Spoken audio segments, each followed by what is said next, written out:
तो स्वागत है आपका उत्तराखंड की खबरों में। मैं हूं आपके साथ सुरभि राजपूत। अब सीधा रुख करते हैं खबर की ओर। देहरादून में अनुशासित प्रदेश और भयमुक्त समाज का लक्ष्य लेकर मुख्यमंत्री पुष्कर सिंह धामी ने प्रदेश में बड़ी पहल की है। बता दें कि सीएम धामी ने सभी मंत्रियों और अधिकारियों को नए साल में हर महीने विकासखंड और बूथ स्तर के दौरे करने के निर्देश दिए। साथ ही सरकार के मंत्री और आईएएस अधिकारी भी शामिल होंगे। इसको लेकर सीएम धामी ने सभी मंत्रियों, मुख्य सचिव और प्रभारी सचिवों को पत्र लिखा है।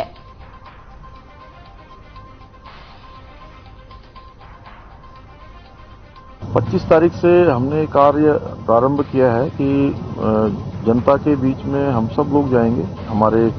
मैं स्वयं भी जा रहा हूं, हमारे माननीय मंत्रीगण भी जाएंगे, हमारे विधायकगण भी जाएंगे, साथ में सभी अधिकारीगण भी जो है अपना अपना प्रवास लगाकर रात्रि चौपालों के माध्यम से, ग्राम चौपालों के माध्यम से उन्हीं के स्थानों पर जाकर लोगों की समस्याओं को सुनेंगे और त्वरित रूप से उनका समाधान करेंगे। जिनका समाधान तत्काल हो सकता होगा उनको तत्काल करेंगे।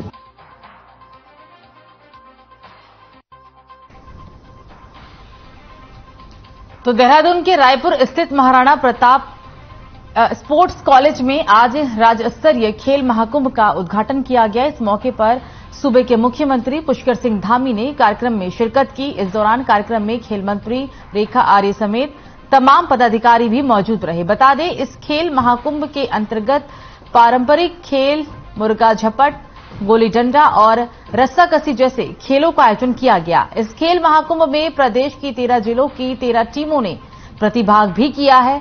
साथ ही सीएम धामी ने ग्राम पंचायत स्तर पर होने वाले प्रतियोगिताओं के प्रथम, द्वितीय और तृतीय स्थान हासिल करने वाले खिलाड़ियों को पुरस्कार स्वरूप धनराशि देने की घोषणा की। साथ ही सीएम धामी ने डेफ ओलंपिक के गोल्ड मेडलिस्ट अभिनव देशवाल को 2 करोड़ रुपए की धनराशि दी है। वहीं कांस्य पदक जीतने वाले खिलाड़ी को 1 करोड़ रुपए की धनराशि दी गई।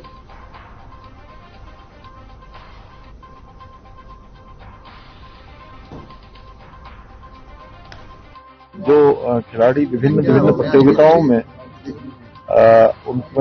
उनको पास करते हुए या उनको जीतते हुए यहां तक पहुंचे हैं और यहां पर जो खेल महाकुंभ हो रहा है, इसके बाद ये सभी लोग राष्ट्रीय जो हमारे खेल हैं उन सभी में प्रतिभाग करेंगे। हम प्रतिबद्ध हैं और संकल्पबद्ध हैं कि हमारे उत्तराखंड के अंदर जितने भी हमारे बच्चे हैं, बेटे हैं, बेटियां हैं, उन सब के अंदर अपार क्षमता है, उनके आगे बढ़ने की बहुत संभावनाएं है।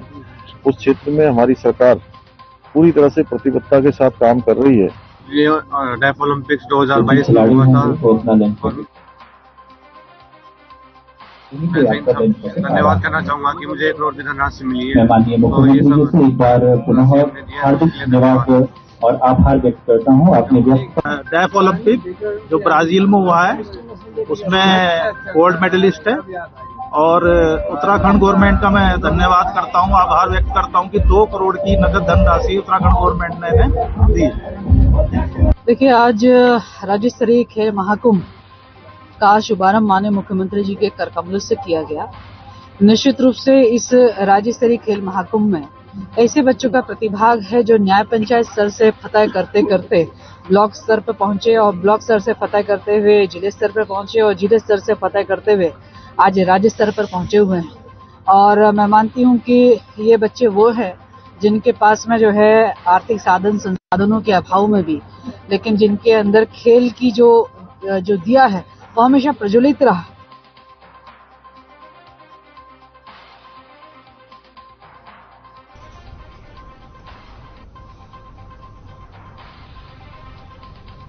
तो खबरों में आगे बढ़ेंगे। चौखुटिया में तेंदुए का आतंक लगातार देखने को मिल रहा है। ताजा मामला खीड़ा बाजार का है, जहां पर एक तेंदुए ने एक महिला पर हमला कर दिया, जिसके बाद महिला तेंदुए से खुद को अलग करने के साथ ही शोर भी मचाती रही।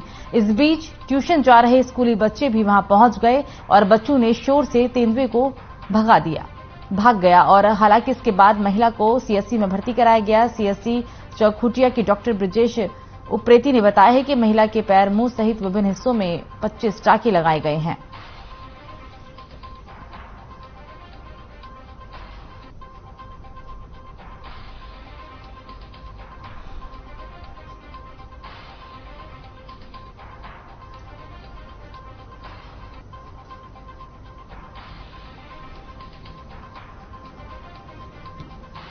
तो विकासनगर में पीड़ित परिवार और स्थानीय लोगों ने एक भूमि पर अवैध कब्जे के खिलाफ धरना दिया। दरअसल सेलाकुई क्षेत्र निवासी ज्योतिराम और उसके परिजनों ने कुछ विपक्षी लोगों पर उनकी जमीन पर कब्जा करने और उनसे मारपीट का आरोप लगाया था और इंसाफ की मांग करते हुए धरना प्रदर्शन शुरू कर दिया, जिसको देखते हुए पुलिस प्रशासन ने विपक्षियों के खिलाफ मुकदमा दर्ज किया और मामले की जांच भी की। हालांकि तहसील प्रशासन ये साफ नहीं कह पा रहा है कि उक्त विवादित भूमि किसकी है, जबकि पुलिस प्रशासन की ओर से मिले आश्वासन के बाद पीड़ित परिवार और अन्य लोगों ने अपना धरना समाप्त कर लिया है।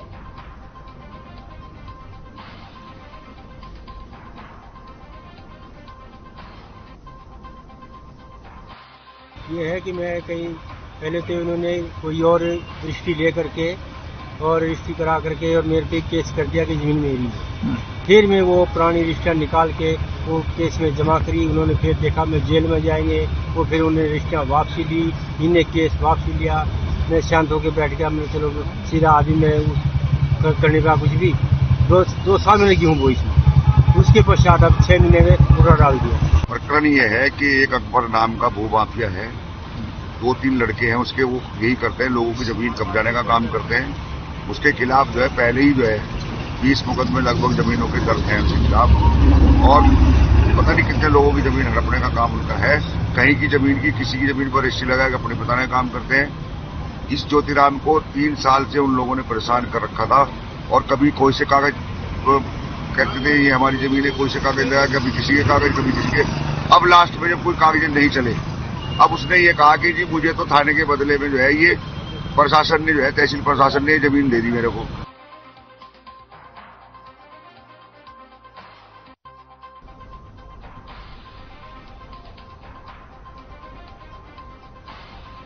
तो वहीं प्रदेश की बदहाल स्वास्थ्य सेवाओं को लेकर हल्दीचोड़ चौराहे पर स्वराज सेवा दल के जिला अध्यक्ष राजेंद्र सिंह अधिकारी के नेतृत्व में दर्जनों कार्यकर्ताओं ने स्वास्थ्य मंत्री धन सिंह रावत का पुतला दहन किया और साथ ही मुख्यमंत्री के नाम रजिस्ट्रार कानून को मोहित बोरा को एक ज्ञापन भी सौंपा, जिसमें उन्होंने चेतावनी दी है कि अगर जल्द ही प्रदेश की स्वास्थ्य सेवाओं पर ध्यान नहीं दिया गया तो स्वराज सेवा दल पूरे प्रदेश में उग्र आंदोलन करेगी और इसकी जिम्मेदारी शासन प्रशासन की ही होगी। इस दौरान जिलाध्यक्ष राजेंद्र सिंह अधिकारी ने कहा कि बीजेपी ने प्रदेश की स्वास्थ्य सेवाओं को पूरी तरह से बर्बाद कर दिया है। आज अस्पतालों में अराजकता की स्थिति है, न इलाज मिल रहा है और न ही दवा। की जो सारी चरमरा रखी है, इनके पास बजट तो आ रहा है, ये खाली खाना पूर्ति करने के लिए उस बजट का उपयोग कर रहे हैं। लेकिन आप देख लीजिए, चाहे दून हॉस्पिटल हो, सुशीला तिवारी हो, बेस हो, चाहे कहीं भी देख लीजिए, सिर्फ खाना पूर्ति है। डॉक्टर है तो मशीनें नहीं है, मशीनें हैं तो डॉक्टर नहीं है, इनके पास स्टाफ नहीं है। सिर्फ एक उस जो सरकार का बजट आ रहा है उसको दिखाने के लिए खाली एक खाना पूर्ति कर रहे हैं, अपनी जेबें भर रहे हैं बस। स्वास्थ्य मंत्री वो शिक्षा मंत्री धन सिंह रावत जी का पुतला दहन करा है, क्योंकि हमारा इसलिए हमने ये कदम उठाया। आज हमारे वहाँ पर हल्दीचौड़ में एक 40 बेडों का हॉस्पिटल बना है, वहाँ पर ना तो आजकल कोई अभी तक ओपनिंग तो हो गई है, ना तो कोई यहाँ पर हॉस्पिटल में कोई स्टाफ है, कोई डॉक्टर है, ना कोई मशीन है। लालकुआ में हमारे यहाँ पर सरकारी हॉस्पिटल है और वहाँ पर जाते हैं लोग तो वहाँ पे उनको नॉर्मल सी दवाई दे दी जाती है, ना तो वहाँ अल्ट्रासाउंड की सुविधा है, ना वहाँ पर ब्लड टेस्ट की ऐसी सुविधा है। ब्लड टेस्ट होते भी हैं तो वही प्राइवेट रेट में होते हैं।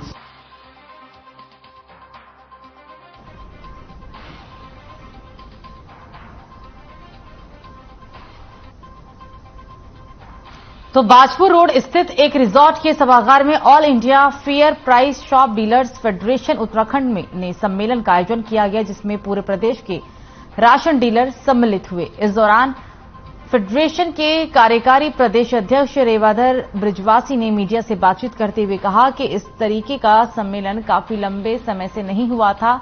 साथ ही ये भी कहा कि 23 दिसंबर को केंद्र सरकार ने एक नई नीति लागू भी की है, जिसमें प्रधानमंत्री नरेंद्र मोदी गरीब कल्याण अन्य योजना जो कि कोरोना काल से चली आ रही थी, उस योजना को बंद कर दिया गया है। साथ ही उन्होंने ये भी बताया कि प्रधानमंत्री गरीब कल्याण अन्य योजना का फ्री राशन हमने बांटा तो उसमें हमें बड़ी दिक्कतों का सामना करना पड़ा और अभी भी 1 से 1.5 साल के बिल रुके पड़े हैं। हमें इस बात की चिंता हो रही है कि इनका भुगतान कैसे होगा।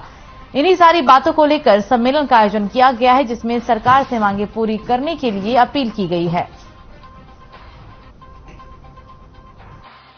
All India fair price shop dealership federation Uttarakhand का एक सम्मेलन काफी समय से नहीं हुआ था, क्योंकि हमारे उत्तराखंड के सभी जिले इस संगठन में शामिल हो गए हैं और हमने इसे राष्ट्रीय संगठन से जोड़ा है। तो हमने कहा कि एक संगठन की बैठक यहाँ पर करा लें।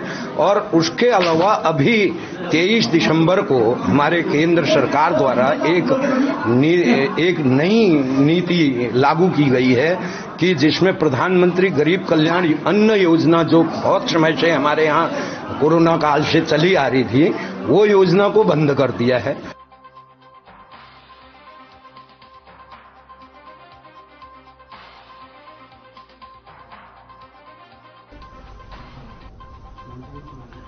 तो कैबिनेट मंत्री प्रेमचंद अग्रवाल हरिद्वार पहुंचे, जहां उन्होंने हर की पौड़ी के पास बने हर रैन बसेरों का औचक निरीक्षण किया। निरीक्षण के दौरान प्रेमचंद अग्रवाल ने यात्रियों को दी जा रही सुविधाओं के बारे में जानकारी दी। साथ ही प्रेमचंद अग्रवाल ने रैन बसेरों में रात गुजारने वाले लोगों से बातचीत कर उनका हालचाल भी जाना है। निरीक्षण के बाद उन्होंने कहा है कि रैन बसेरों में व्यवस्थाएं ठीक पाई गई हैं। साथ ही नगर निगम की ओर से कई स्थानों पर अलाव जलाने की व्यवस्था भी की गई है।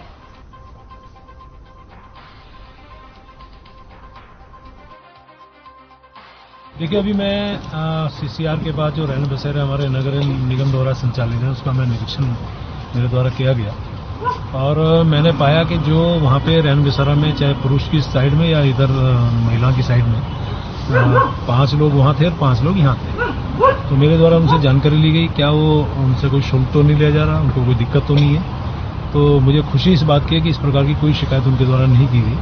साथ में मेरे द्वारा जो यहाँ उपस्थित हैं एसएनए नगर निगम के, उनसे जानकारी ली गई कि पूरे इस क्षेत्र में कितने अलाव जलाए जा रहे हैं। तो मैं देख रहा हूँ कि यहाँ भी अलाव जला है, 20 अलाव अभी तक, जैसा इनके द्वारा जानकारी दी गई है।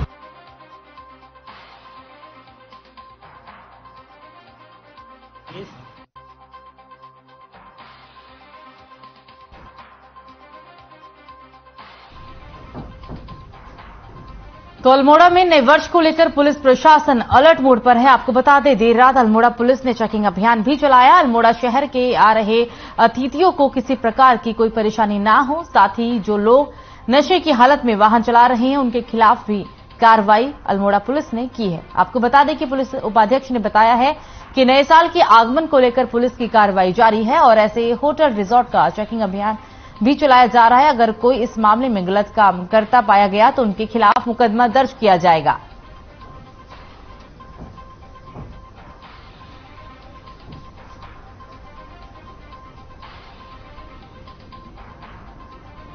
साल के दृष्टिगत हम लोग ये चेकिंग कर रहे हैं।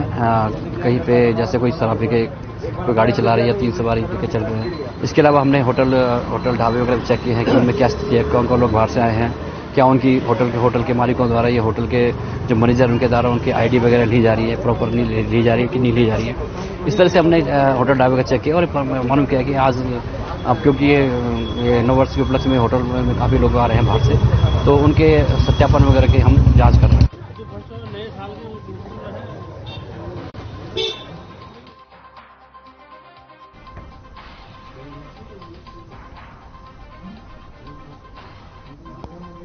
तो चंपावत जनपद के नेपाल सीमा से लगे सीमांत क्षेत्रों में नववर्ष के मद्देनजर सुरक्षा बढ़ा दी गई है। नेपाल से आने वाले सभी रास्तों पर जिला पुलिस और एसएसबी के जवान यात्रियों की चेकिंग कर रहे हैं। दरअसल नए साल के मौके पर बड़ी संख्या में लोग नेपाल के कसीनों में जुआ खेलने जाते हैं। इसके अलावा नेपाल से मादक पदार्थों की तस्करी भी की जाती है।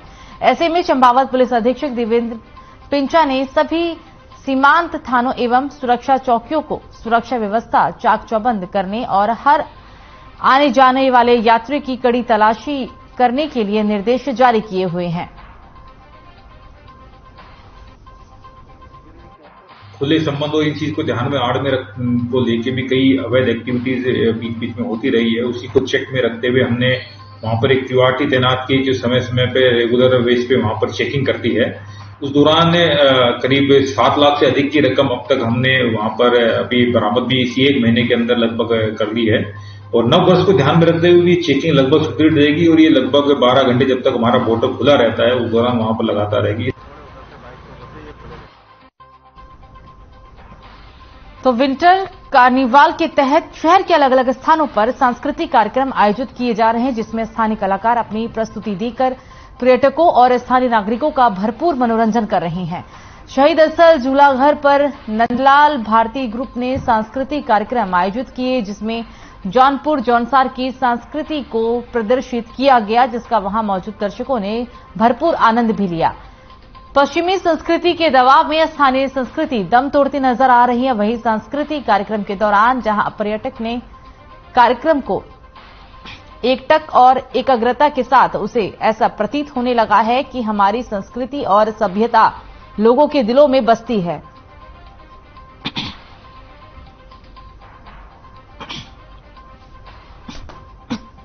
तो हमारा जो झुमेलो ग्रुप है हर साल यहाँ पर कार्निवल में प्रोग्राम देता है। इस साल भी हमने बहुत से प्रोग्राम दिए हैं। गढ़वाली हमारी गणेश वंदना थी, बच्चों का हमारा प्रोग्राम से डांस वगैरह, और ये हमने आज पहली बार रामी बौरानी का एक नृत्य नाटिका दिखाई है। वैसे भी 100 साल हो गए हैं इसको, तो उसमें हमने ये नृत्य नाटिका दिखाई है रामी बौरानी की। कहीं ना कहीं जो बिल्कुल बनती है, क्योंकि आजकल पलायन भी बहुत ज्यादा हो रहा है, तो क्या कहते हैं जैसे फौज में चले जाते हैं। ये मसूरी कार्निवाल वास्तव में लोक कलाकारों के लिए एक ऐसा मंच है जहां पर आकर के हम लोग अपनी कला का जब प्रदर्शन करते हैं तो आवाजाही जो पर्यटकों की है वो एकटक होकर के जब एकाग्रता के साथ हमको देखते हैं तो एक तो ये लगता है कि चलो हमारी जो उत्तराखंड की संस्कृति है, ऐसे पश्चिमी संस्कृति के दबाव में आज भी लोग इसको पसंद करते हैं। और दूसरा कार्निवाल जो हमारा एक उत्सव है, इसको हम लोगों को लोक संस्कृति के लिए एक बहुत ही उपयोगी कार्यक्रम है, लेकिन हमारा निवेदन यही था कि इसको और व्यापक तरीके से किया जाए।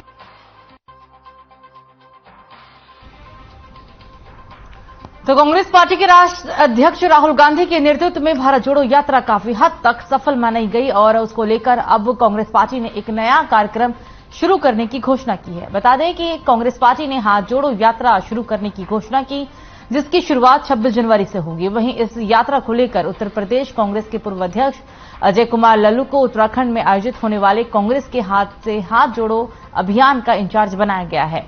उत्तराखंड चुनाव में भी कांग्रेस कोई खास प्रदर्शन नहीं कर पाई, जबकि उत्तर प्रदेश में भी कांग्रेस को योगी सरकार से कड़ी हार का सामना करना पड़ा था। कांग्रेस हाईकमान अब पार्टी को मजबूत करने के लिए भारत जोड़ो और हाथ से हाथ जोड़ो अभियान जैसे कई अभियान चला रही है।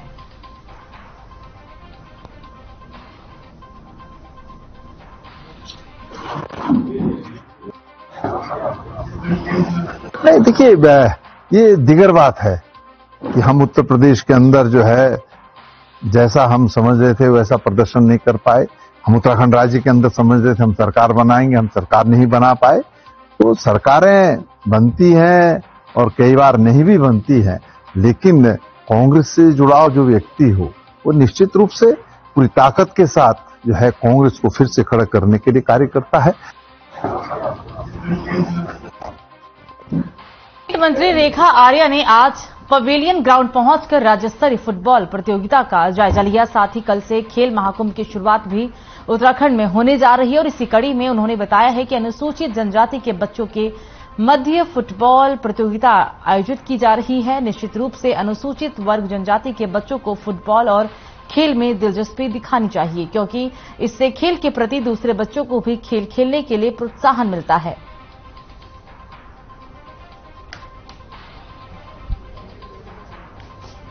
स्तरीय फुटबॉल प्रतियोगिता यहाँ पर की जा रही है परेड ग्राउंड में, और हमारे जो अनुसूचित जनजाति के हमारे बच्चे हैं आज उनके मध्य में जो है फुटबॉल प्रतियोगिता है।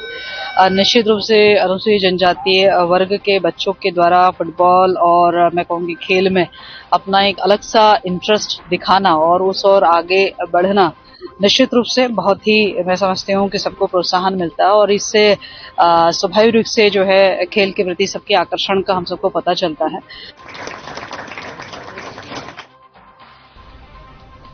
तो पवेलियन ग्राउंड में पहुंचे कैबिनेट मंत्री, साथ ही बच्चों का उन्होंने प्रोत्साहन भी किया। देहरादून में खेल प्रतियोगिता को लेकर कैबिनेट मंत्री बच्चों को प्रोत्साहित करते हुए नजर आई।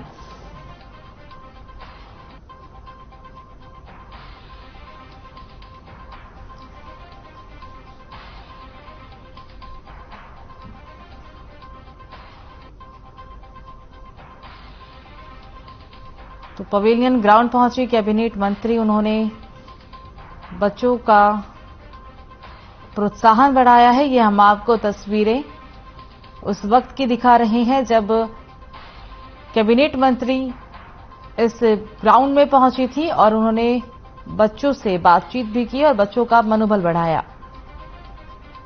कैबिनेट मंत्री ने फुटबॉल प्रतियोगिता का जायजा लिया है। कार्यक्रम को लेकर क्या तैयारियां की गई है, क्या कुछ खास इंतजाम किए गए हैं, तमाम चीजों को ध्यान में रखते हुए कैबिनेट मंत्री ने फुटबॉल प्रतियोगिता का जायजा लिया है। कल से ये खेल महाकुंभ शुरू होने वाला है और इसी कार्यक्रम को लेकर कैबिनेट मंत्री बच्चों के बीच पहुंची और बच्चों का मनोबल बढ़ाया।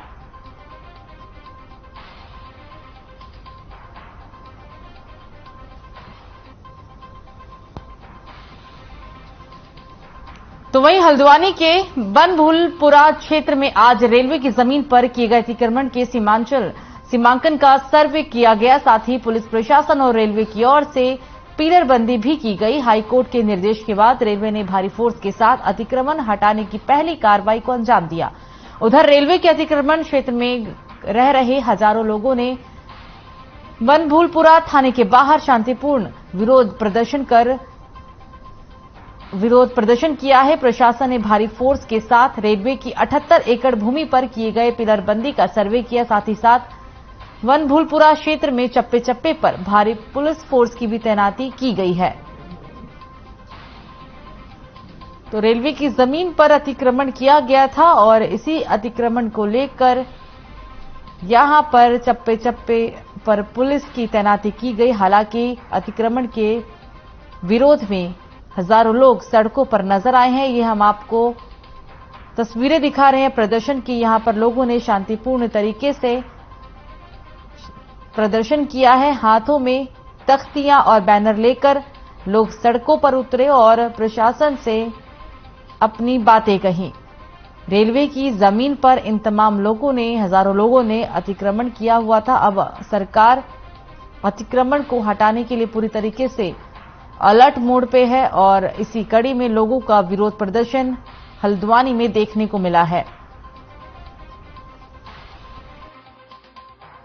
रेवेन्यू के मैप में खतरा नंबर वगैरह ये है। रेलवे का मैप जो है वो एक उनका ट्रैक है और ट्रैक से हमने डिस्टेंस दिखा रखा है। कहीं पर 600 फीट, कहीं पे 800 फीट, कहीं पे 400 फीट। तो वो दोनों मैपों को सिंक्रोनाइज किया गया और उससे एक ये क्लैरिटी आई कि हाँ साहब यहाँ पर तक का एरिया जो है, जो इन्होंने पहले सीमांकित किया है, क्योंकि उसी के आधार पर मुनादी होनी है। और मुनादी के बाद और नोटिस देने के बाद फिर जो है लोगों को क्लियर होगा कि साहब ये हमारा एरिया है। तो सीमांकन तो सब हुआ है पहले से ही, नोटिस इन्हें दे रखा है। नंबर भी है 4000 समथिंग का कुछ नंबर है जिन लोगों को हटना है। तो उसके क्रम में जो कि मुनादी और पब्लिकेशन होना है, तो मुनादी और पब्लिकेशन में क्लैरिटी हो, इसके लिए आज की कवायद की।